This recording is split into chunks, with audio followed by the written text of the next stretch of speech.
আমার যুবক ভাইরা রে, তুমি যদি মায়ের দোয়া নিতে পারো রে যুবক ভাই, তোমার জীবনটা আমার আল্লাহ ধন্য করে দিবেন গো। আর যদি তোমার মায়ের বদদোয়া তোমার অ্যাকাউন্টে থাকে, তাহলে তোমার জীবনটা ধ্বংস হয়ে যাবে। ঠিক কিনা জোরে বলেন। বাইতুল্লাহর ইমাম আব্দুর রহমান আস-সুদাইসি বলেন, আমি যে আজকে বাইতুল্লাহর ইমাম হয়েছি এটা আমার মায়ের দোয়ায়। আল্লাহু আকবার, জোরে বলেন। বলে আমার মা, আমি ছোট্ট সময় আমার মা বললেন আব্দুর রহমান তুমি এই কাজটা করো, আমি ওই কাজটা করি নাই। না করার কারণে তখন আমার মা রাগ হয়ে বলছিলেন, আব্দুর রহমান আল্লাহ যেন তোকে বাইতুল্লাহর ইমাম বানায়। সুবহানাল্লাহ, জোরে কর। বলে ওই যে বদদোয়া না দিয়া নেক দোয়া দিছে রাগ হইয়া, ওই দোয়ার বদলতে আজকে আল্লাহ আমাকে এত বানাই দিছে।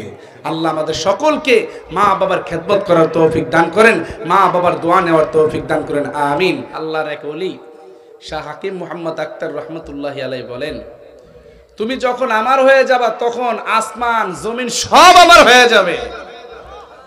আর তুমি যদি আমার না হও তাহলে তো কিছুই আমার না। ঠিক কিনা জোরে বলেন। আমাকে চায়, আমাকে কোনোদিন দেখছেনি তারা? কয় না, দেখে নাই। আর কি চায়? কয় তোমার জান্নাত চায়। জান্নাত দেখছে? না। আর কি চায়? জাহান্নাম থেকে মুক্তি চায়। জাহান্নাম দেখছে? না। তাহলে আমাকেও দেখলো না, আমার জান্নাতও দেখলো না, জাহান্নামও দেখলো না, এগুলোর জন্য এত আশিক হলো কেন? বলে মালিক রে, কেন আশিক হয়েছে আমরা জানি না, তবে তোমার বান্দারা তোমাকে পাওয়ার আশায়, তোমার জান্নাতের আশায়, জাহান্নাম থেকে মুক্তির আশায় দোকানদার দোকানদারি বন্ধ করিয়া, ড্রাইভার ড্রাইভারি বন্ধ করিয়া, চাকরিজীবী চাকরি বন্ধ করিয়া, সব ব্যস্ততা ফালাইয়া তোমার দ্বীনের মজলিসে আসছে। ও মালিক, একমাত্র তোমাকে রাজি তা খুশি তারা করতে চাইবো। আল্লাহ তাআলা তখন খুশি হয়ে বলেন ফেরেশতারা, যাও যাও, যেহেতু আমার বান্দারা আমাকে না দেখে আমাকে চায়, আমার জান্নাত না দেখে আমার জান্নাত চায়, আমার জাহান্নাম না দেখে আমার জাহান্নাম থেকে মুক্তি চায়, যারে ফেরেশতারা যা আমার বান্দাদেরকে ঘোষণা করে দে, আমি তাদের জিন্দেগীর সমস্ত গুনাহকে মাফ করে দিলাম। ইমাম কুরতুবী রহমাতুল্লাহি আলাইহি বলেন, বয়ানের মজলিসে বসার দ্বারা বান্দার সব গুনাহ মাফ করা হয়, কিন্তু ইল্লা কবিরা, কবিরা গুনাহ মাফ করা হয় না। আল্লাহর বান্দা বলেন, এ উম্মতেরা ভালো করে শোনো, তোমরা যদি আখিরি মুনাজাতে মালিকের কাছে তওবার মতো তওবা করতে পারো, রব্বুল আলামিন গুনাহ করেছি আর কখনো করব না, তুমি আমার জিন্দেগীর সমস্ত গুনাহ মাফ করে দাও গো। আল্লাহর ওলি বলেন, কোন বান্দা যদি আখিরি মুনাজাতে তওবার মতো তওবা করে মালিকের কাছে কান্না করতে পারে, আল্লাহ তাআলা তার কবিরা গুনাহ মাফ করে দিবেন, এমন কি তাকে বেগুনাহ মাসুম বানায়া বাড়িতে ফিরাইয়া দিবে। আজকে এখানে মাহফিল হওয়াতে আপনারা সবাই খুশি, কি বলেন? খুশি সবাই? এই মাহফিলে আসতে পারা, বসতে পারা, এটাই খুশির বিষয় এবং এটাই শুকরিয়ার বিষয়। যারা আসতে পারছে তারাই শুকরিয়া আদায় করতে পারছে, যারা আসতে পারে নাই তারা শুকরিয়া আদায় করতে পারে নাই। ঠিক কিনা জোরে বলেন? এই জন্য আমার মুসলিম নগর যুবক ভাইদেরকে বলি, বৃদ্ধ বাবাদেরকে বলি, আমার যুবক ভাইরা রে, আগামী কালকেও তুমি নিমটি, চানাচুর, পেঁয়াজু কিনে খাইতে পারবা, কিন্তু এই বয়ানের মজলিস আগামী কালকে আর পাবা? জোরে বলেন, পাবেন না। আগামী কালকে এই বয়ানের মজলিস আর পাবেন না। আগামী কাল হয়তো আমাদেরকে পাবেন, আমরা এলাকার সন্তান, কিন্তু আগামী কালকে আল্লামা আব্দুল মান্নান উসমানী সাহেবকে পাইবা না, আগামী কালকে মুফতি মনিরুল ইসলাম শরিয়তপুরীকে পাইবা না, আগামী কালকে তুমি মুফতি রাহাত হুসাইন হাবিবি সাহেবকে পাইবা না, আগামী কালকে তুমি এই নিয়ামতগুলো কোনোভাবেই তুমি পাইবা না। এই জন্য যুবক ভাইদেরকে বলি, যুবক, কয়দিন তোমার বাহাদুরি, কয়দিন তোমার বাহাদুরি, কিছুই থাকবে না, আপনি শুধু আল্লাহ তাআলা মহান রব্বানা। ঠিক কিনা জোরে বলেন, আরো জোরে বলেন ঠিক কিনা। এ যুবক ভাইরা রে, তোমাদের হাতে পায়ে ধরে বলি রে যুবক, এই টুইটার কমান কানে বিনতেছে। এ আমার যুবক ভাইরা, তোমাদের হাতে পায়ে ধরে বলি রে যুবক ভাই, আর বিলম্ব করিও না, দৌড় দিয়ে ময়দানে চলে আসো। আল্লাহর ওলি দুই চোখের পানি ফেলে ফেলে মানুষদেরকে নসিহত করেন। কোন কথাটা যে তোমার দিলের ভিতরে লেগে যাবে রে যুবক, তুমি বলো হুজুর আমি নামাজ পড়তে চাই কিন্তু নামাজ পড়তে পারি না, শয়তানের ধোকায় নামাজ পড়া হয় না। বলো হুজুর আমি দাড়ি রাখতে চাই কিন্তু শয়তানের ধোকায় পড়ে আর দাড়িটাও রাখা হয় না। তুমি বলো হুজুর আমি ইবাদত করতে চাই কিন্তু শয়তানের ধোকায় পড়ে আমার ইবাদত করা হয় না। এ আমার যুবক ভাই, আল্লাহর ওলির বয়ান শুনে হয়তো তোমার একটা কথা দিলের ভিতরে লেগে যেতে পারে, হয়তো এই একটা কথার উসিলায় তোমার জীবনের মোড় ঘুরে যেতে যাইতে পারে। ঠিক কিনা জোরে বলেন, আরো জোরে বলেন ঠিক কিনা। আল্লাহ আমাদের সকলকে কবুল করুক, আমিন বলেন। ভাইয়ের আমার, আমি আপনাদের সম্মুখে আল্লাহ রসুলের একটা হাদিস পড়েছিলাম, হুমা জান্নাতুকা ওয়া নারুকা। আল্লাহ রসুল বলেন, উম্মত ভালো করে শোনো, আল জান্নাতু তাহতা আকদামিল উম্মাহাত,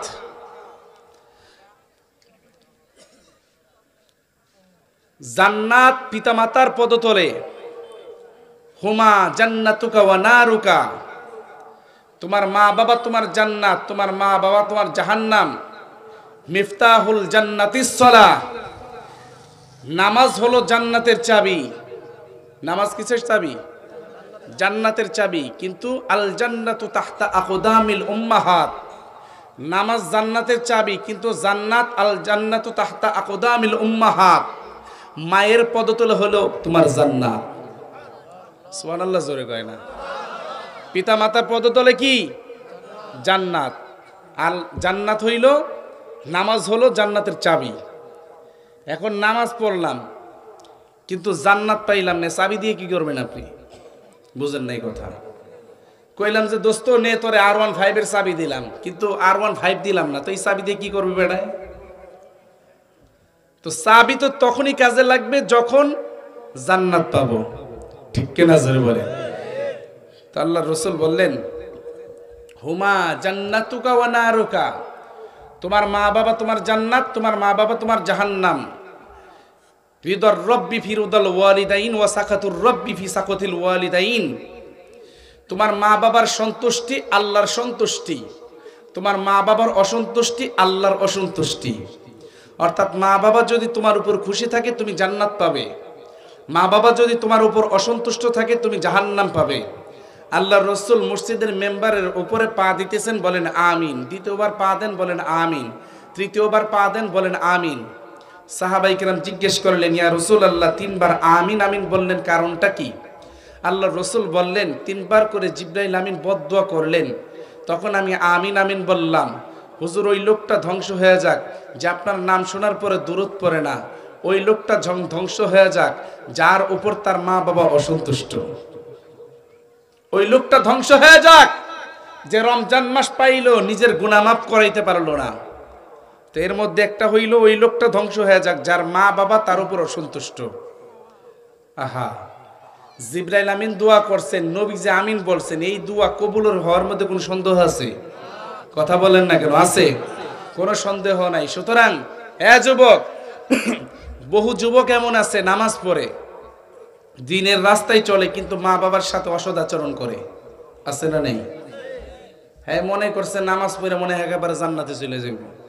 হ্যাঁ, তাবলিগ করে, পীরের কাছে মুরিদ হইছে, কিন্তু মা বাবার সাথে বেয়াদবি করে। আছে না নাই? খবরদার! আপনার তাবলিগ, আপনার পীর মুরিদি, আপনার জিকির, আপনার সালাত সব কিছু ডিপেন্ড করে আপনার মা বাবার সন্তুষ্টির উপর। ঠিক কিনা জোরে বলেন। হযরত আবু হুরায়রা রাদিয়াল্লাহু তাআলা আনহু উনি যখন নবীজির কাছে মুসলমান হইলেন, ছোট্ট মানুষ, নবীজির কাছে এসে বলতেছেন, হুজুর আপনার খুব ভাল লাগে। নবীজি জিজ্ঞেস করলেন, তোমার নাম কি? বলে, আমার নাম হইল আব্দুল উজ্জা। নবী বললেন, বাবা আব্দুল উজ্জা এই নামটাও ভালো না। আব্দুল উজ্জা মানে হলো উজ্জাল গোলাম। তুমি কি উজ্জার গোলাম না আল্লাহর গোলাম? কয়, হুজুর আমি আল্লাহর গোলাম। তাহলে তোমার নাম আজকে থেকে আব্দুর রহমান, তুমি রহমানের গোলাম। আল্লাহু আকবার জোরে বলেন। নাম পরিবর্তন কইরা মুসলমান হইয়া বাড়িতে গেছে।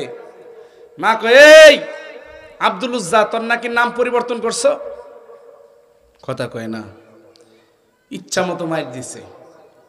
পিটাইতে পিটাইতে অবস্থা খারাপ, কানতে কানতে নবীজির কাছে আসতে এসে বলেন, হুজুর আমার মায়া আমারে মারছে। মা কি মুসলমান ছিল নাকি? কথা বলে না। মুসলমান ছিল? মুসলমান ছিল না। নবীজি বললেন, দেখো আব্দুর রহমান, তোমার মা তোমাকে মারছে, এখানে আমার করার কিছু নাই, তবে দোয়া করো। আরেকদিন আসছে, হুজুর আমার মা আমাকে আজকেও মারছে। তোমাকে না বললাম যে তোমার মায়ের নামে আমার কাছে কোনো বিচার দিও না? হুজুর আজকে বিচার দিতে আসি নাই, আমার মার জন্য একটু দোয়া করতে পারবেন? বলে, আব্দুর রহমান রে, ঠিক আছে আমি মাওলার কাছে দোয়া করতেছি। আবু হুরায়রা বলেন, যখন নাকি নবী আমার আল্লাহর কাছে দোয়ার জন্য দুইটা হাত মালিকের কাছে উঠাইছে গো, আমি একটা দৌড় মারছি, আমার নবীর দোয়া আগে আমার বাড়ি পৌঁছে নাকি আমি আগে পৌঁছতে পারি? আল্লাহু আকবার জোরে বলেন। বাজান বাড়িতে যাওয়ার সাথে সাথে আব্দুর রহমানের মা বলতেছে, আব্দুর রহমান বাবা তুমি দাঁড়াও, আমি গোসল করে ফ্রেশ হয়ে আসতেছি। বলে, মা কেন তুমি ফ্রেশ হইতেছো? বলে, আব্দুর রহমান রে, চলো চলো তোমার নবীর কাছে নিয়ে আমাকে কালিমা পড়ায় মুসলমান বানায় দাও। এ যুবক রে, মা বেদিন ছিল, তারপরেও মায়ের বিরুদ্ধে অভিযোগ করাটা এটা নবী আমার পছন্দ করেন নাই। অনেকে বলে, হুজুর আমার মা বুঝে না, আমার মা বলদ, আমার মা মূর্খ মানুষ, বুঝে না, এই জন্য তার সাথে খারাপ আচরণ করি। খবরদার খবরদার রে যুবক ভাই, মা যদি পাগল হয় তারপরও তার সাথে খারাপ আচরণ করা যাবে না। মা যদি বেদিনও হয় তারপরও তার সাথে খারাপ আচরণ করা যাবে না। হ্যাঁ, ইসলামের বিরুদ্ধে কোনো কথা বললে আদবের সহিত তুমি তাকে প্রতিবাদ করবা, কিন্তু কষ্ট দেওয়া যাবে না। ঠিক কিনা জোরে বলে। আব্দুর রহমান, এনার নাম আবু হুরায়রা কেমনে হইল? বলে, মাও মুসলমান হয়ে গেল, আব্দুর রহমানও মুসলমান হয়ে গেল। কিছুদিন পরে এই আব্দুর রহমান একটা বিড়াল ছানা পালে। বিড়াল ছানা চিনেন না? বিড়ালের বাচ্চা খুব আদর করে। অনেকে কিন্তু বিড়ালের বাচ্চা অনেক শখ করে পালে। ঠিক কিনা বলেন? তা আব্দুর রহমান বিড়াল ছানা পালে, অনেক আদর করে, যেখানে যায় সেখানে নিয়ে যায়। তো একদিন মসজিদে নিয়ে গেছে। এখন যদি সাইরা দেয় তাহলে ওই কাতারের ওদিক দিয়ে দৌড়দৌড়ি করবে। এই জন্য এই করছে কি, বগলের নিচে এইভাবে চাপ দিয়ে ধরে রাইখা নামাজে দাঁড়াইছে। যখন নাকি রুকুতে গেছে, সিজদায় যাইতে গেছে, আস্তে হাতটা সইরা যাওয়ার পরে বিড়াল ছানার নিচে পইরা কেক করে উঠছে। আর ম্যাউ ম্যাউ করতে করতে একবার ওই দিকে যায়, একবার এই দিকে যায়, একবার ওই দিকে যায়, একবার এই দিকে যায়। ফজরের নামাজের সালাম ফিরেলেন নবীজি। এই বিড়ালের বাচ্চা আনছে কেডা রে? অনেকটা একটু হুজুর ওই আব্দুর রহমান আছে, ওর দেন দুইটা, ওর ধইরা দেন। ওর কত বড় সাহস, মসজিদের মধ্যে বিড়ালের বাচ্চা নিয়েছে, ওর দেয়া পারেন নিচ্ছে, তো দেন কয়টা? নবীজি বললেন, আনতা আবু হুরায়রা? এই আব্দুর রহমান, তুমি কি বিলার বাবা নাকি? আল্লাহু আকবার জোরে বলে। তুমি কি বিড়াল ছানার বাবা? তুমি বিলার বাচ্চা আনছো কেন? একটু পরে জিবরাইল আমিন আসতে এসে বলেন, হুজুর আপনি যে বলছেন আনতা আবু হুরায়রা, এই নামটা আল্লাহর কাছে পছন্দ হয়ে গেছে। আরে এখন ওয়াজ মনে বুঝে নাই। আমি আবার বলতেছি, জিবরাইল আমিন একটু পরে এসে বলতেছেন, হুজুর আপনি যে আব্দুর রহমানকে বলছেন আনতা আবু হুরায়রা, তুমি কি বিড়াল ছানার বাপ? বলে, এই নামটা আল্লাহর কাছে পছন্দনীয় হয়ে গেছে। এ আব্দুর রহমান, তোর নাম নাকি আল্লাহ কবুল করে ফেলাইছে, যা আজকে থেকে তোর নাম আবু হুরায়রা। সাহাবীরা এতক্ষণ বিচার দিতেছিল, আজকে মনের খবর আছে রে। এখন যখন বলছে এই নাম আল্লাহ পছন্দ করে ফেলাইছে, এখন জারজার করে সাহাবায়ে কেরাম কান্না করতেছে, না হারে যদি এই আব্দুর রহমানের জায়গায় আমি হইতাম, আমার নামটা যদি আল্লাহর রাসূল বিলাল সানার বাবা বলতো, আবু হুরায়রা বলতো, আমার জীবনটা ধন্য হয়ে যেত। আল্লাহু আকবার জোরে বলেন। আমার যুবক ভাইয়েরা, মায়ের বিরুদ্ধে অভিযোগ দিয়ে তারপরে নবীজির কাছে কোনো ঠাঁই নাই, নবীজির কাছে কোনো প্রশ্রয় নাই। আমার যুবক ভাই, জয়পাড়া থানায় গিয়া দেখেন বহু সন্তান মা বাবার বিরুদ্ধে মামলা করে রাখছে, আছে না নাই? আরো জোরে বলেন, আছে না নাই? আমার যুবক ভাইরা রে, আজকে দুনিয়ার একটু স্বার্থের কারণে তোমার মাকে তুমি চিনো না রে।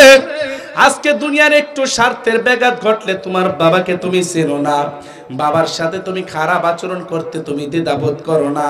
তুমি যখন কিছু টাকার পয়সার মালিক হয়ে গেছো, এখন তুমি মা বাবাকে ভিন্ন করে দাও, আছে না নাই? আরো জোরে বলেন, আছে না নাই? বিদেশ যাওয়ার আগে তোমার মা, তোমার বাবা, তোমার সব ছিল রে যুবক, কিন্তু বিদেশ যাওয়ার পরে তোমার কিছু টাকা পয়সা হয়েছে, এখন মা বাবাকে আর ভাল লাগে না, মা বাবাকে তুমি ভিন্ন করে দাও, আছে না নাই? আরো জোরে বলেন, আছে না নাই? কেন ভিন্ন করে? কেন বলে? কিছু কিছু আমাদের বোনরা আছে, সবাই না, বুঝছেন ভালো করে, সবাই না, কিছু কিছু আমাদের বোনরা আছে সারা রাত এই বেচারার কানের পাশে এসে প্রাইভেট পড়াইতে থাকে। কথা বুঝেন নাই? কেমন প্রাইভেট পড়ায়? পার্সোনালি একেবারে। তুমি যে এত টাকা পয়সা দেও, তোমার কি ভবিষ্যৎ নাই? তোমার একটা পোলা বড় হইতেছে, তোমার মায়া বড় হইতেছে, ওর বিয়া শাদী দোন লাগবো না? তোমার একলা ঠেকা নিয়ে টাকা দেওয়া, তোমার আর ভাই বেড়াতার নাই? কি না জোরে বলেন, আরো জোরে বলেন, বলে কি বলে না? এইভাবে সারা রাত খালি প্রাইভেট পড়ায়, প্রাইভেট প্রাইভেট। এই প্রাইভেট পড়াইতে পড়াইতে ও মনে মনে চিন্তা করে, বউ তো খারাপ কয় নাই, বউ কি আর আমার খারাপ চাই? বউ তো আমার ভালোই চায়। আর বউ কয়, আমি কি তোমার খারাপ চামো? আমি তো তোমার ভালোই চাই। দেখো আমার চাইতে তোমার আপনার কেডা আছে?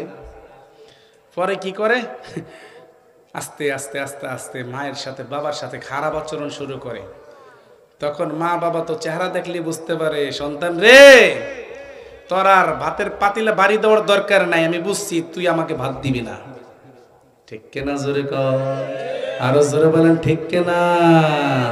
হে যুবক, তুমি কষায় খাওয়ার জন্য, আলাদা কষায় খাওয়ার জন্য মা বাবাকে ভিন্ন করে দিছো না?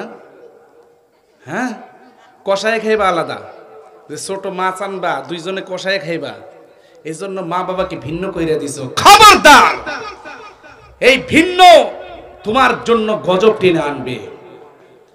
আজকে তুমি বিদেশে গেছো, টাকা পয়সার মালিক হইছো, পিছনের দিকে তাকায় দেখো, তোমার বাবা মানুষের বাড়িতে মাটি কাইটে খাইতো, মানুষের বাড়িতে কামলা দিত, গরু পাইলা, এরপরে দুধ বিক্রি কইরা তোমাকে পড়াশোনা করাইছে, ভিটা মাটি বিক্রি কইরা তোমাকে বিদেশে পাঠাইছে, ভিটা মাটি বিক্রি কইরা তোমাকে চাকরি ধরায়া দিছে।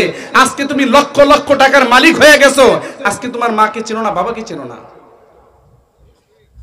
ঠিক কিনা? জোরে কর। এখন মাকে ভাল লাগে না, বাবাকে ভাল লাগে না। আহা যুবক ভাই, ইতিহাসের পাতা উল্টায় দেখেন, যারা যারা মা বাবার সাথে এই ধরনের আচরণ করছে, অন্য দিক দিয়ে এমন টান আল্লাহ দিছে, একেবারে ডাবাইয়া দিছে। ঠিক কিনা? জোরে কর। এমন টান আল্লাহ দিছে, এমন টান, হঠাৎ দেখবেন প্যারালাইসিসের রোগী হয়ে গেছে, হঠাৎ দেখবেন যে বউর কিডনি নষ্ট হয়ে গেছে, হঠাৎ দেখবেন যে সেলের ক্যান্সার হয়ে গেছে। কারণ কি? ওই যে মা বাবার চোখের পানি। ঠিক কিনা? জোরে বলেন। সুতরাং মা বাবার সাথে খারাপ আচরণ করতে যায় না। তাদেরকে যখন টাকা পয়সা দিতে যান, তখন এত হিসাব করেন না। আপনি এত টাকা, এত পয়সা, এত দিকে খরচ করেন, মা বাবাকে যখন 500, 1000, 2000, 5000 টাকা দিতে যান, তখন আপনি হিসাব শুরু করে দেন। কারণটা কি? কারণটা কি? হালাকে আপনার পিছনে আপনার মা বাবা খরচ করতে গিয়ে কখনো হিসাব করে নাই। ঠিক কিনা? জোরে বলেন। মায়ের দোয়ায় মস্ত বড় অলি হওয়া যায়, মায়ের দোয়ায় আবার বদদোয়ায় আবার জীবনটাও ধ্বংস হয়ে যায়। ঠিক কিনা? জোরে বলেন। মায়ের দোয়ায় কোটিপতি হওয়া যায়, আবার মায়ের বদদোয়ার কারণে ফকির হয়ে যায়। ঠিক কিনা? জোরে বলেন। মুসা নবী আলাইহিস সালাতু ওয়াস সালামের জামানায় মুসা নবী আল্লাহ তাআলাকে বললেন, আল্লাহ আমার সাথে জান্নাতি কে হবে, আমার সাথে জান্নাতের সঙ্গী কে হবে? আল্লাহ তাআলা বললেন, তোমার সাথে জান্নাতি হবে এক বাজারের একটা গোশত বিক্রেতা কসাই। মুসা নবী ভাবছেন হয়তো বড় কোনো আল্লাহর ওলির নাম বলবেন, কোনো দরবেশের নাম বলবেন, কিন্তু না না, দেখা যায় কসাইয়ের নাম বললেন। মালিক, কসাই কেন আমার সাথে জান্নাতের সাথী হবে গো?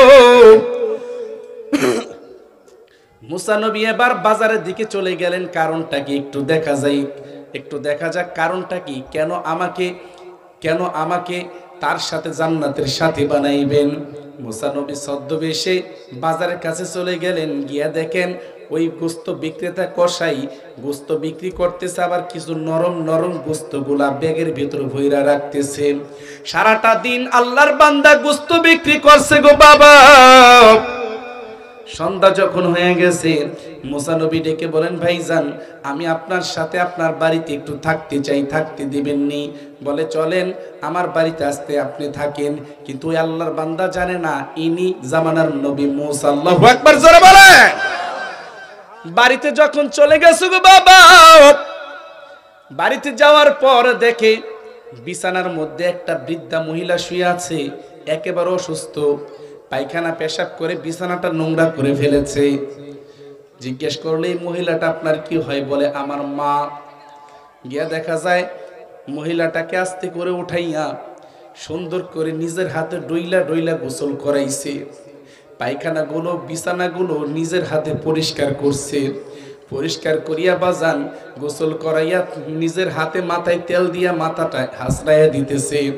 এরপরে পাকের ঘরে চলে গেছে, এই নরম নরম গোস্তগুলা বাহির করিয়া সুন্দর করে পাকাইছে। আল্লাহর বান্দা পাকাইয়া নারায়ে তাকবীর, নারায়ে তাকবীর। একটু চেয়ার দেন, চেয়ার দেন, তো চেয়ার দেন। আল্লাহ, একটা চেয়ার দেন। হুজুর চলে আসছেন। আসলে আমি এমনি সংক্ষিপ্ত বলি। তো আল্লাহর বান্দা এবার যখন এই গোস্তগুলা পাকাইছেন, পাকানোর পরে এবার নিজের হাতে লোকমা বানাইয়া মাকে খাওয়াইতেছে। আর মা আল্লাহর কাছে দোয়া করতেছেন, আল্লাহ আমার সন্তান আমার জন্য এত কষ্ট করলো, আমার সন্তানটাকে তুমি এই জামানার পয়গম্বর মুসার সাথে জান্নাতে রাখবা। আর একটু জোরে বলেন না সুবহানাল্লাহ। এবার মুসা নবী বলেন, আমি বুঝতে পেরেছি এই জন্যই এই বান্দাকে আমার সাথে জান্নাতের সাথী বানাইছেন। আমার যুবক ভাইরা রে, তুমি যদি মায়ের দোয়া নিতে পারো রে যুবক ভাই, তোমার জীবনটা আমার আল্লাহ ধন্য করে দিবেন গো। আর যদি তোমার মায়ের বদদোয়া তোমার অ্যাকাউন্টে থাকে, তাহলে তোমার জীবনটা ধ্বংস হয়ে যাবে। ঠিক কিনা? জোরে বলেন। বাইতুল্লাহর ইমাম আব্দুর রহমান আস-সুদাইসি বলেন, আমি যে আজকে বাইতুল্লাহর ইমাম হয়েছি এটা আমার মায়ের দোয়ায়। আল্লাহু আকবার, জোরে বলেন। বলে, আমার মা, আমি ছোট্ট সময় আমার মা বললেন, আব্দুর রহমান তুমি এই কাজটা করো, আমি ওই কাজটা করি নাই। না করার কারণে তখন আমার মা রাগ হয়ে বলছিলেন, আব্দুর রহমান আল্লাহ যেন তোকে বাইতুল্লাহর ইমাম বানায়। সুবহানাল্লাহ, জোরে কর। বলে, ওই যে বদদোয়া না দিয়া নেক দোয়া দিছে রাগ হইয়া, ওই দোয়ার বদলতে আজকে আল্লাহ আমাকে এত বানাই দিছে। আল্লাহ আমাদের সকলকে মা বাবার খেদমত করার তৌফিক দান করেন, মা বাবার দোয়া নেওয়ার তৌফিক দান করেন, আমিন। ওয়া আখিরু দাওয়ানা আনিল হামদুলিল্লাহি রাব্বিল আলামিন। আসসালামু আলাইকুম ওয়া রাহমাতুল্লাহি ওয়া বারাকাতুহু।